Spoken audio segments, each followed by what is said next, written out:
Hello, I'm John Rossi, a touring drummer with a love of all things animal. When I'm on the road, I visit as many zoos, aquariums... Hey, wait a minute. What's going on?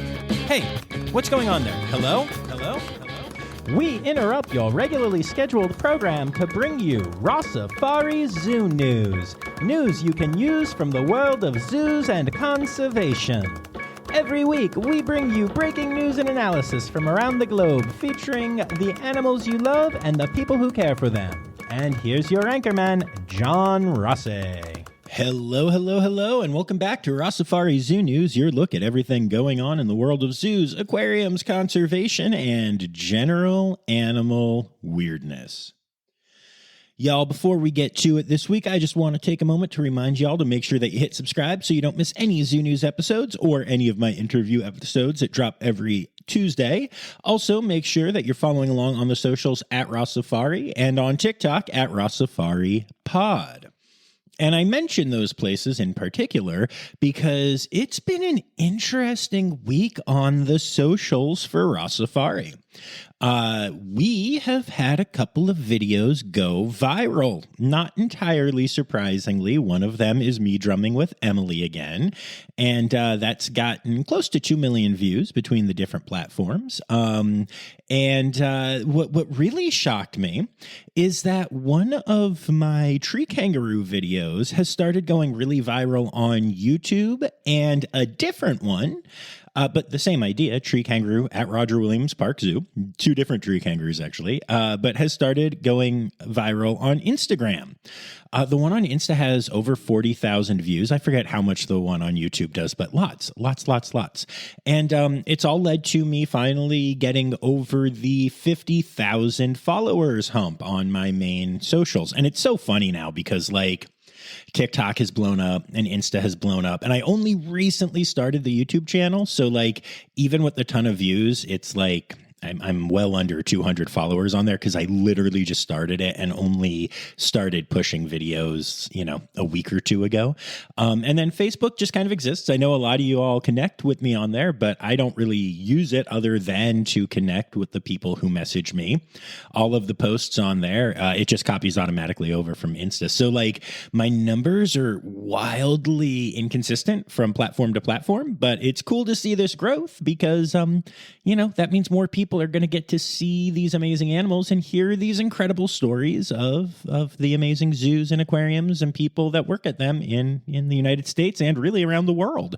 So pretty excited about all of that. But the one thing that I always, and I know I've said this before, and I apologize for repeating myself, but the one thing that I just can't get over with the whole going viral experience is that it never happens immediately, and it never happens for me when I think it's going to.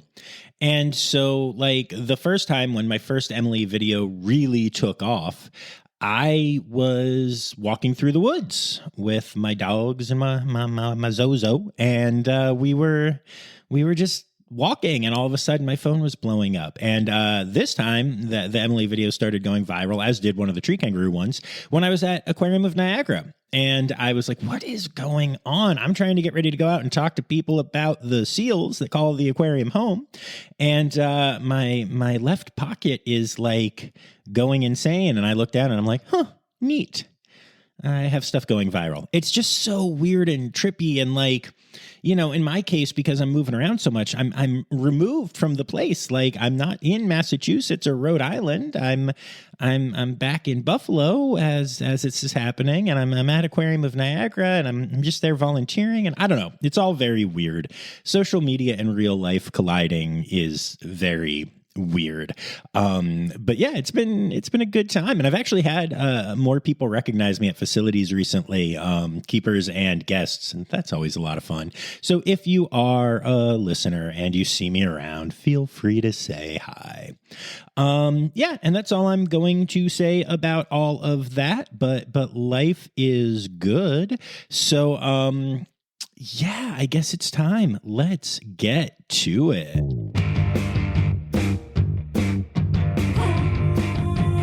Time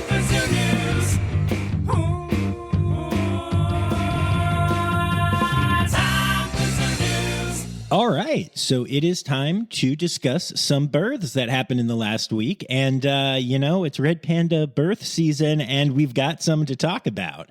So the first one, it's kind of funny. I'm just chilling one day recently, and suddenly my phone starts vibrating like I'm getting a phone call. And I look down, and I see that I've gotten 3 quick Instagram notifications. And I knew immediately that somewhere in the world, a red panda birth had just been announced. And I was not wrong. So we start this segment by saying congrats to the Edmonton Valley Zoo on the birth of red panda twins to parents Kiki and Tango. The pandlets are hitting all of their milestones, nursing well, and learning lots from Kiki. Even though she's a first-time mom, she seems to be doing a great job. So congrats to that incredible facility. And that's not it for the red panda cubs this week. The Ogród Zoo in Poland has announced that red pandas Rainy and Tail have become parents for the first time to twin cubs. So far, they're doing well, growing steadily, and being taken care of by mom perfectly. And, with these stories, I gotta say it. I love when first-time moms do an amazing job with any animals, but especially with pandlets. And that's still not all, as another red panda was born at another zoo in Poland. Mom Indira, who lives at Zoo Poznan, has given birth to her first ever cub, the first time the zoo has seen a red panda birth in over 20 years. And this is another first-time mom that is doing an amazing job, so keepers haven't had to step in to help yet. Congrats to Indira, Dad Toshi, and the whole team at the zoo. Now, I'd like to point out that I have a strong Polish heritage. I'm basically 50% Italian and 50% Polish, so I'd like to think this large number of red panda births in Poland has something to do with me. To be clear, it doesn't, but I'd like to think that. And actually, I'm still not done. Oh boy, I've already killed so many bad, zoo pronunciations since this is all, other countries, and I'm sure I'm going to do it again. So my excitement and my congratulations and my condolences for the pronunciation when I say that 2 red panda cubs have been born at Zoo Bozely in France. One of the cubs is male and one is female, and both are doing well. So many pandlets to announce this week. It's amazing. Also, I have to point out that, no part of me is French, so I can't take credit for those. But the Polish ones, all me, baby, all me. So moving on from red pandas, Chester Zoo in the UK has announced the birth of a Persian onager foal named Jasper. Now, Persian onagers, which are an equestrian species, are one of the rarest animals on the planet, with a total population of around 600 individuals. This subspecies, which is also known as the Persian Asiatic wild ass, actually went extinct in the wild, but is part of a reintroduction plan that is showing signs of success. Every birth of these subspecies is important because of these low numbers, and also because it gives me an excuse to repeatedly use the phrase wild ass without being naughty. But seriously, congrats to the Chester Zoo. Also, yes, I was tempted to make a joke about wild ass and cheeky, especially since it's a zoo in the UK, but I don't know. It seemed like low-hanging fruit. Anyway, moving on from there. The Kansas City Zoo has announced the birth of 2 rock hyrax pups, or rock hylots, named Latte and Espresso. Parents Perseus and Idaho are doing a great job taking care of the little ones who are already starting to climb and explore their habitat. And in case you're wondering why I laughed, it's because one of the rock hyrax pups, one of the parents rather, is named Idaho. And if you've ever seen a rock hyrax, they kind of look like potatoes. So I'm sure that is where the name comes from. And whether it is or not, I love it for that reason. A new beluga whale has been born at Shedd Aquarium in Chicago to mother Naya. The calf is around 5 feet long and close to 105 pounds and is getting round-the-clock care and observation as it lives behind the scenes with mom, as the first few months of a beluga's life are the time when things can easily go wrong. Still, things are looking great so far, and the team remains cautiously optimistic. Congrats to our friends at Shedd Aquarium. The Virginia Zoo has announced the hatching of 2 white-naped crane chicks to parents Bill and Nina, which are kind of the best names for white-naped cranes because they just sound like a normal human couple, but they're not. But anyway, even though they were born to the same parents, these 2 white-naped crane chicks actually hatched 2 days apart, which is actually common with certain bird species. They will lay eggs a day or 2 apart, and then those eggs will hatch a day or 2 apart. This is the first time white-naped cranes have hatched at the Virginia Zoo, making it an extra special birth, so congrats to the team there. And our friends at the Trevor Zoo have announced the birth of a baby chinchilla to parents Charlie and Waffles. Chinchillas are endangered due to severe population loss over the last 15 years because of hunting by humans. So congrats to Charlie and Waffles on this, their 5th baby. And then that brings us to our deaths for the week, and we start off with 2 devastating stories out of the Toronto Zoo. All animal losses are hard, and young animals are particularly challenging to lose, and we have 2 of those stories out of Toronto this week. The first is that one of the 2 red panda cubs born at the zoo to mother Sakura has passed away. Now, keep in mind, Sakura went to the Toronto Zoo as a bit of a retirement home, as at the age of 10, it was believed her breeding days were behind her. Instead, the zoo was surprised to discover she had arrived pregnant, and she eventually gave birth to 2 cubs.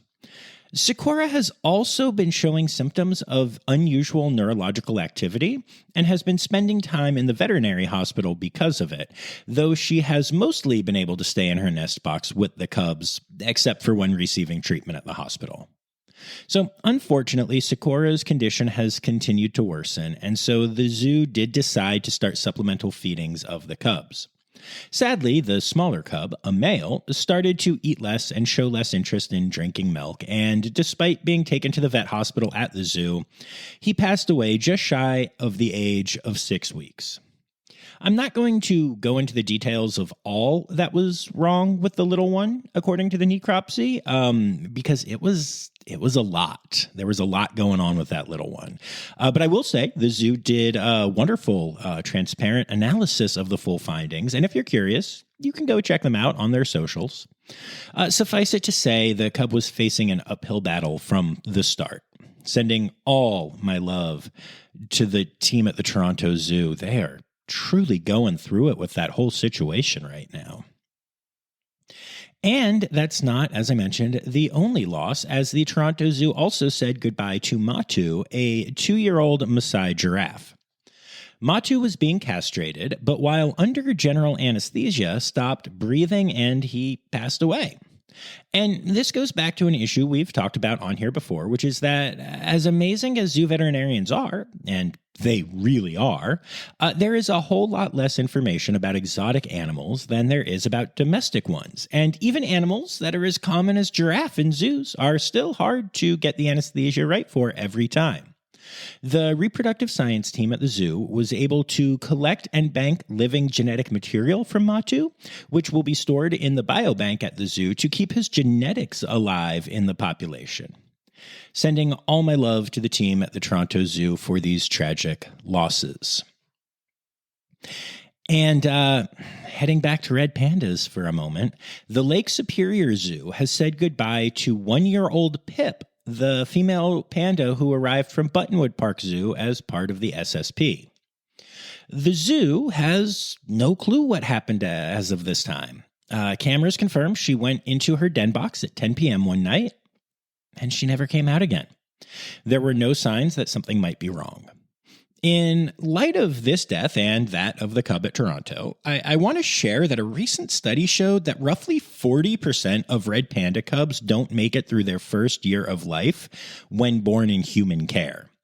And I think it's worth mentioning that because some years it feels like we lose a lot of young pandas, often in a relatively small amount of time. And yeah, the truth is that we do, as this study shows, but that is still a significantly better mortality rate than pandas have in the wild in their first year. Like, significantly better.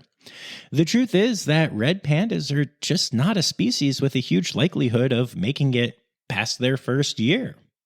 Thank goodness we have incredible zoos taking care of these animals and working to understand them and to save them.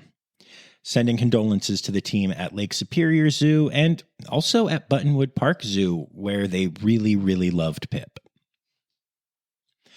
And then last but not least in the deaths section this week, Drusillas Park in the UK has said goodbye to Pen, their beloved binturong. He was 18 years old at the time of his passing, a great age for a binturong. He was also one of just 3 Cambodian binturongs in European zoos. As with our Toronto giraffe story, though, the legacy of this animal will live on as the zoo partnered with Nature's Safe to cryogenically preserve Pen's genetic footprint and possibly even use his cryogenically stored sperm to create babies down the road. While his great personality will certainly be missed, it's awesome to know his legacy will live on, not just in the hearts of the people who loved him, but also genetically speaking.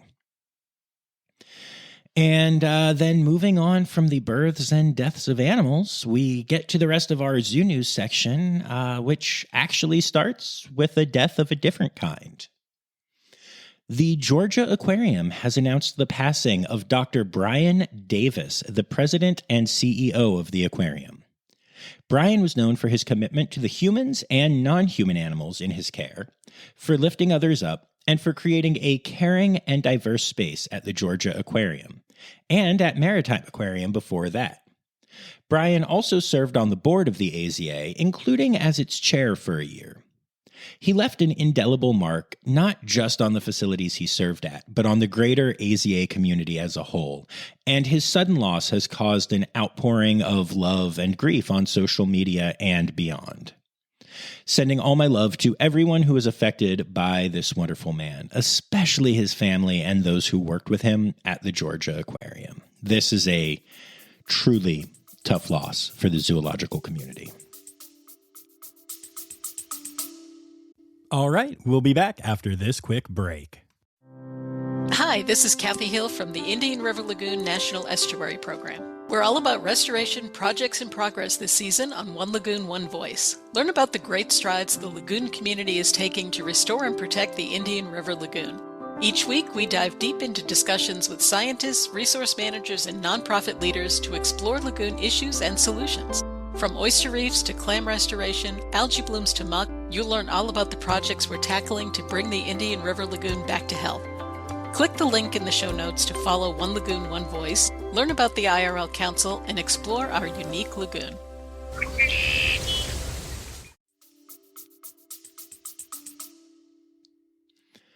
Staff at the Cheyenne Mountain Zoo recently headed into Pike National Forest in Colorado to help study a very special animal. I'm talking about flammulated owls. Now, this is a tiny owl species that is known to migrate, but not much is known about its migratory patterns other than that they travel from southern Mexico and Central America all the way to southern Canada and back, stopping in Colorado for the summer for breeding purposes. Researchers hope that they will be able to finally track the migratory patterns of these owls to figure out how best to conserve them. It's not surprising to see Cheyenne Mountain Zoo investing in the conservation work of a local species, but it always makes me so happy to see zoos do this kind of thing. The St. Louis Zoo recently discovered that their 8-year-old Sichuan takin named Xing was suffering from arthritis. They sprang into action, starting stem cell treatment on the animal in the hopes of slowing the progression of the disease.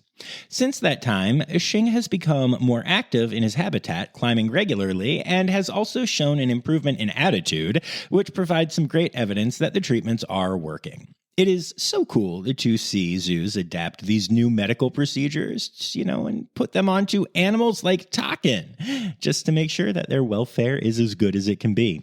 Love it. Tropical Storm Debby has been ravaging the western part of Florida and making its way up the eastern coast of the United States, which has included some serious issues for zoos and aquariums in its way. Now, the good news is these facilities are quite used to this and are prepared for every eventuality, but it's always scary to see. For instance, our friends at the Naples Zoo had to close on August 5th because of flooding. Now, everything is okay thanks to the incredible work done by the staff at the zoo. And, hopefully that remains the case for other facilities that will be affected by the storm.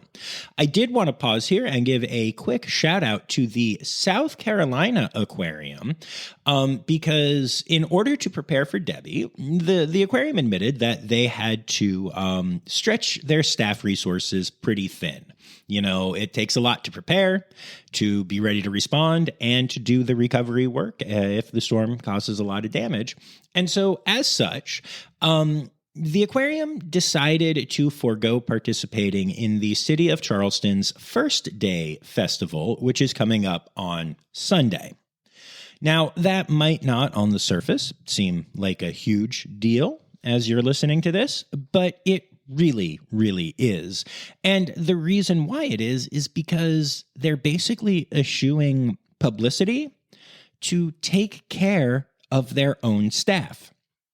And look, I'm not trying to be cynical here. The festival is a big deal and they serve their community by being there, and that is awesome. I'm not trying to downplay that, but there is the benefit of being seen and being seen in the public and connecting with people. And let's be honest, we all want people to come to, the aquarium. So you go out and you get your faces out there and your name out there, and it's a good thing. It's a win-win. But they decided to do the win-win-win, as Michael Scott would say, and actually just focus on taking care of their staff instead of promoting their business and worrying about people that aren't as close to them right now. And that is a beautiful thing. So I want to give mad props to the South Carolina Aquarium. I also want to talk to you about an organization that I found out about last year and should probably feature on the podcast at some point, now that I think about it. But this organization is called the Zoological Disaster Response, Rescue, and Recovery Organization, also known as ZDR3. They are the largest zoological disaster response organization in the U.S., and they are amazing. The people in ZDR3 don't give a wet slap about accreditation or anything other than helping any zoological facilities that are facing a disaster to get over it as quickly and as painlessly as possible, with the focus on the animals and the staff there. And ZDR3 doesn't just help when disaster hits. They also assist facilities with disaster planning to preventatively minimize the damage caused by the unknown. It is a really cool organization, y'all. You can check them out on socials at ZDR3USA, which is admittedly a terrible handle to remember, so I'll link it in the notes. And maybe I should reach out to them, because this seems like a group that, we should probably be sharing far and wide. Our friends at the North Carolina Zoo have achieved an accomplishment that, on the surface, seems to be something that is anything but bragworthy, but it's actually a huge deal. And this story just goes to show how absolutely much we still have to learn about the species we share the planet with. One of the blue death-feigning beetles at the zoo has, get excited, reached adulthood. Woo! Crazy, right? Okay, now, you're probably wondering why we are celebrating that. Well, this is the first time a blue death-feigning beetle has ever reached adulthood in human care. The species is incredibly hard to breed, and until now, none of the animals in human care has made it from birth to adulthood. Fortunately, now that the North Carolina Zoo seems to be finding success with their population, they will be able to share this information with other facilities and, as they learn together, be able to work towards creating a truly sustainable population in human care. So we've been talking a lot recently about the strike at Zoo de Granby, and it turns out that the staff there might not be the only striking zookeeper staff in the near future. The union at Woodland Park Zoo in Seattle has announced that workers there are making preparations for a potential strike. Currently, the team is looking into the idea of running a skeleton crew that would provide necessary care to the animals, but require the zoo to close its doors to the public. Negotiations have been ongoing for the past 10 months, but the workers are frustrated at the direction of the negotiations, particularly stating that the zoo is failing to properly value and retain an experienced workforce. In fact, the union claims that low wages and high turnover have put the zoo's AZA accreditation at risk. Now, that is something that I can neither confirm nor deny. It is just what I have seen the union say. But, hopefully they're not lying, but also hopefully they are, because that would be unfortunate. It's definitely a situation that we will be keeping an eye on here. On a much happier note, by the time you listen to this, the giant panda exhibit will officially be open at the San Diego Zoo. It is fully expected that the bears will cause havoc with crowds this summer, so the zoo has announced that there are 3 ways to experience them right now. When you arrive to the zoo, you can scan the QR code out front to get a giant panda timed ticket. Or you can join the standby line and hope for the best. Or you can add a special experience to your admission, an early mornings with pandas walking tour. Now, if you're considering going to see the newest residents at the San Diego Zoo, it is definitely going to take some extra work, so follow these steps, plan accordingly, and I cannot stress enough that I do not recommend doing the standby line thing. I don't think that's going to go very well. And to close out our Zoo News section this week, SeaQuest has announced that Vince Covino will be stepping down as the CEO of the organization. SeaQuest is a chain of aquariums operating mostly in malls and often without any accreditation outside of the basic USDA approvals. We talked about the fact that one in Connecticut recently closed down without notice, and it was a facility that had multiple citations and findings against it when it comes to animal welfare. I have visited a few SeaQuest locations and usually get a pretty bad vibe when I'm there. When I did decide to check out the one in Connecticut, I was disturbed by literally almost everything I saw there. It was bad. Aaron Nelson will be taking over as the CEO of the company, and it looks like there will be an entirely new leadership team supporting him. So here's hoping they decide to pursue some kind of accreditation and to clean up any of their facilities that need it. And just a friendly reminder, there are 2 major chains that use the whole aquariums in malls strategy. SeaQuest, which is the organization in question, and Sea Life, which is an incredible chain that is AZA accredited.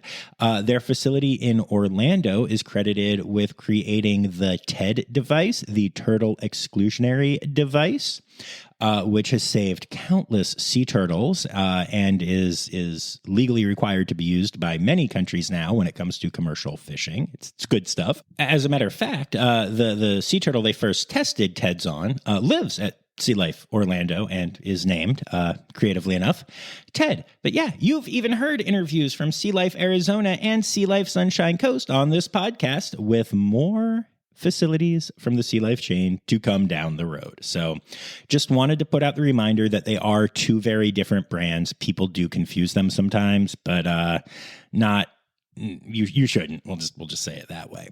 I also kind of had a laugh at one quick thing about this. So in the official announcement about Vince stepping down, they phrased it and said that he would be stepping down as the CEO and founder of SeaQuest.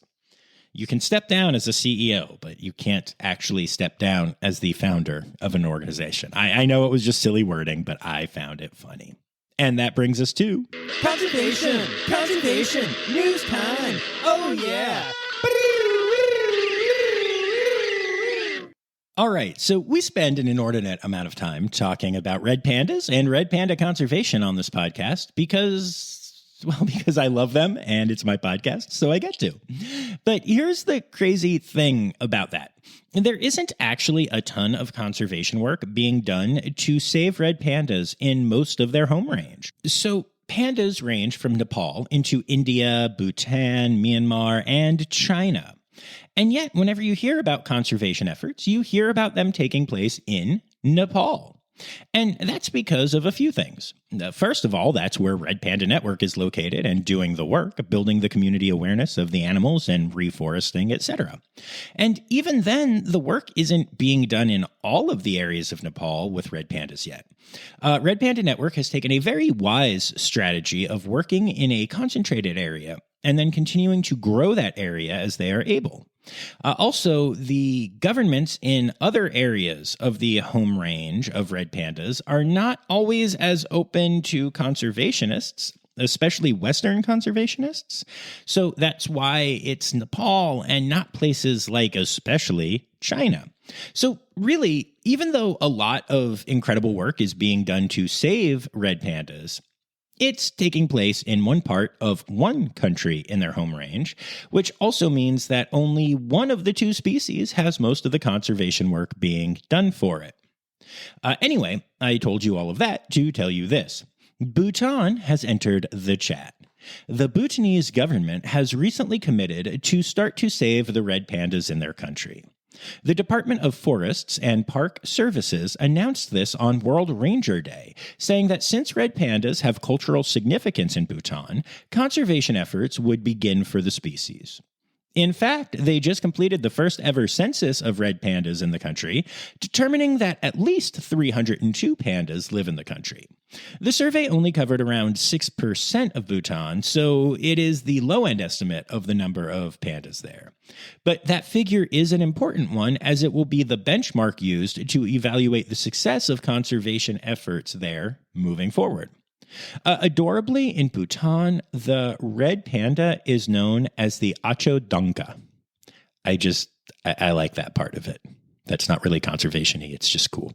Anyway, on a less happy note, the first fin whale has been killed in the waters off the coast of Japan as part of new whaling regulations in the country that allow up to 59 of these majestic creatures to be hunted this year. Fin whales are the second largest animal on the planet. It's just sad to see the Japanese government moving backwards on whaling restrictions as the rest of the world tends to be moving towards banning it outright or, at the very least, restricting it further. The hunting of these whales is being conducted by a ship named the Kangai Maru, a new ship that cost $47 million and was financed by government loans to a private whaling company. This is believed to be an early step in the eventual plan to allow additional hunting of endangered species by the government of Japan, despite cries from conservationists in the country and an outrage on the international stage about this.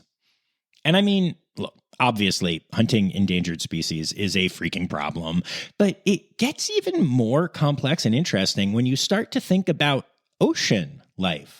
Right? Things like whales and sea turtles. Because they move freely through the water without national borders impeding them in a way that isn't necessarily true of terrestrial animals. Now, yes, land-based animals can travel across borders, I get that, but ocean animals tend to travel significantly further and through far more areas of the world, so it's harder to think of them as, for lack of a better term, owned by a single country or just a couple countries. Like a whale that gets hunted in Japan is a whale that also calls the US or Canada or China or Australia home at times. So it's a complex subject, but it's one that Japan doesn't seem to care to engage on much on the global stage at this time. Complexity be damned. All right, we'll be back after this quick break. What if I told you scientists discovered 100 new species in the deep ocean? Why did crocodiles survive extinction? Megalodon. How did it go extinct? Hey, it's me, Forrest Galante, wildlife biologist. You might know me from Joe Rogan's podcast or my various TV shows like Extinct or Alive and Shark Week. Join me and my friends as we dive into the wild world of animal anomalies and everything wildlife. Don't miss out. Click here to uncover these mind-blowing animal mysteries. So this next one is a fascinating story. And again, this gets into the complexities of conservation in a way that I find it fascinating, y'all. So there is a species of crow called the alala, and it's one of the rarest crows in the world, and one of only 2 species of crows that are known to use tools. Now, sadly, the species is extinct in the wild, but still exists in human care. Which leads to the question, well, why not try a reintroduction process? And the answer is that conservationists have done that, releasing birds to their native habitat, but it has never been successful because there are so many predators in their native habitat. So all of the released birds were wiped out when reintroductions were attempted. So now conservationists are thinking of trying a new strategy. They are planning on releasing alala crows on the island of Maui, an island where this species has never lived before. Now, it is incredibly rare for a species to be introduced because we can't call it a true reintroduction at that point, can we? Outside of its historical range. But the island of Maui has significantly less predators than the Hawaiian Islands that these crows used to live on. So the idea is that having them back in the wild on the same island chain the species used to thrive on is preferable to allowing them to, stay extinct in the wild. And I find this to be an interesting and controversial idea. I mean, technically, this would make these birds an invasive species, which, as we know, can cause all kinds of issues, including many that are not foreseen. And it's extra interesting because Hawaii is super strict about what they allow onto their islands at all because they are deathly afraid of invasive species. On the other hand, it's the same general location, and I assume the conservationists in question are working hard to anticipate any problems dropping these birds onto Maui would cause. This is one that I'm actually really curious to hear what y'all think about. It's a rare idea, but it's not unprecedented. So, yeah, let me know what you think. And then last but not least in conservation news this week, the South African government has shared an update on poaching numbers in the first half of 2024. During that time, 229 rhinos were poached, which isn't a great number, let's be honest, but is down from the same period the year before when 231 rhinos were poached. So, okay, it's down by 2. So while a basically stagnant number isn't exactly ideal, there is some reason for hope with this announcement. First of all, the fact that the number didn't go up and did go down a little bit is better than the alternative. But the second positive figure is that the last 2 months saw a dramatic drop in poaching. In May and June of 2024, 21 and 22 rhinos were poached, respectively, versus 42 and 34 during those months in 2023. This change in numbers is attributed to a dehorning operation that has seen the dehorning of more than 1,000 rhinos since April of this year. So, while the mostly stagnant 6-month numbers aren't ideal, the truth remains that there's a lot of reason for hope for the rhinos of South Africa, and it looks like, at least with limited data, that the dehorning programs are working. So, sad to see, but it works out for the rhinos and they get to live, so yay that.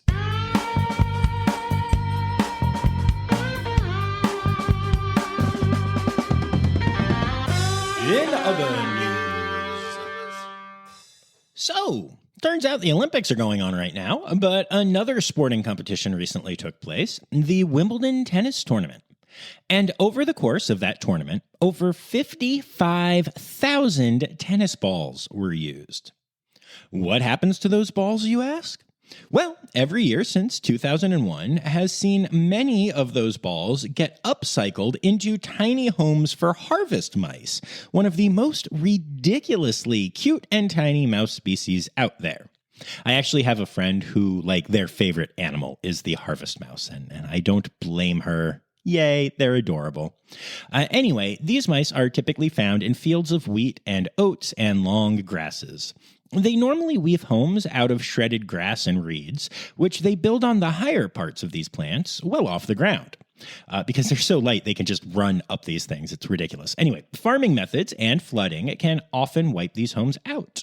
So conservationists in the UK started taking the Wimbledon balls, cutting holes in them, and putting them on poles in the habitats the mice call home. These homes take no effort for the mice to create, are waterproof, stand out enough from the crops to not be wiped out during the farming, and the poles are strong enough to make them not get wiped out by flooding. What an awesome solution for this adorable species, especially because it leads to photos online of tiny little mouse heads popping out of tennis balls. Worth checking out. Animal, animal, animal holidays. Animal, animal, animal holidays. All right, it is August, which is Asian Elephant Awareness Month, National Catfish Month, National Parks Month, and August is for Antelope Month. Then for our individual animal holidays, August 9th, the day this episode is dropping, is Anya Keen Day. In case you don't quite recognize the name, and you should, Anya Keen is an incredible contributor to the podcast who has been sending me Zoo News basically since I started doing Zoo News. Back when there were like 5 names to say thank you to, Anya was always the first one. So Anya, I hope that you have an incredible birthday on the 9th, the day this episode drops, and it is your special birthday episode. Although you have to share it. I'll explain in a minute. August 10th is World Lion Day and is also Miles's birthday. Miles is turning 10 on the 10th. So, Anya, this is your birthday episode, but you have to share it with my buddy Miles. He also gets this to be his birthday episode. So, happy birthday, buddy. Yay! The 11th is World Krill Day and Action Indonesia Day. And I bet both Anya and Miles are really glad that they weren't born on World Krill Day. I feel like a lot of bullies would make fun of them for, oh, who am I kidding? Not a single bully ever in the history of the world has known that August 11th is World Krill Day. But anyway, I digress. The 12th is World Horola Day. The 13th is International Armadillo Day. The 14th is Golden Frog Day. And the 15th is the Day of the Cotton Top Tamarin. And I don't know why, but I love that instead of it being Cotton Top Tamarin Day, it is the Day of the Cotton Top Tamarin. It just sounds so much fancier.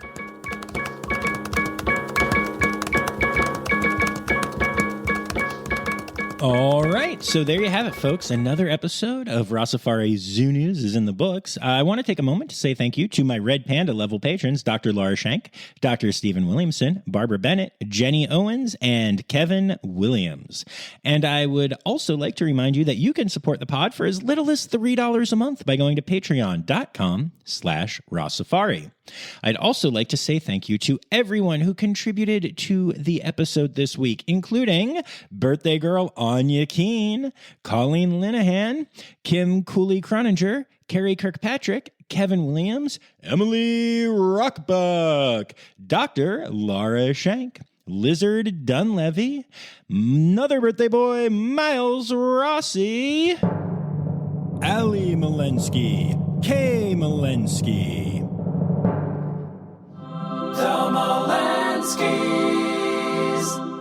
Tiana Bush, Justin Williams, and Yoshioka. Dominika Lukowicz, which is the first time I have gotten a Zoo News email from Poland, which was pretty stinking amazing to get. So Dominika, thank you so much, and I hope I did justice to your name. Crystal Chapman, Jennifer Curtinitis, Karen Musklow, Holly Page, Elizabeth Vickery Lewis, Dr. Zoe Rossi, and Rowena White.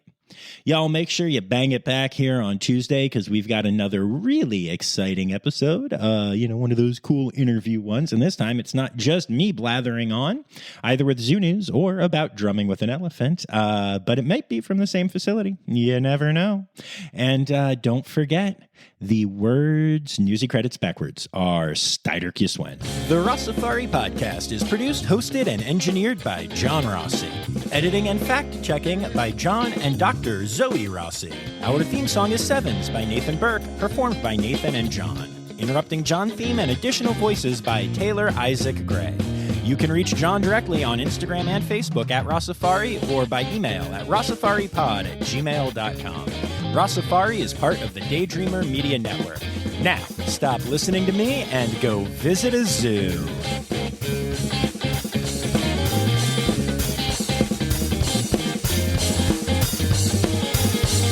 Releasing birds to their native habitat.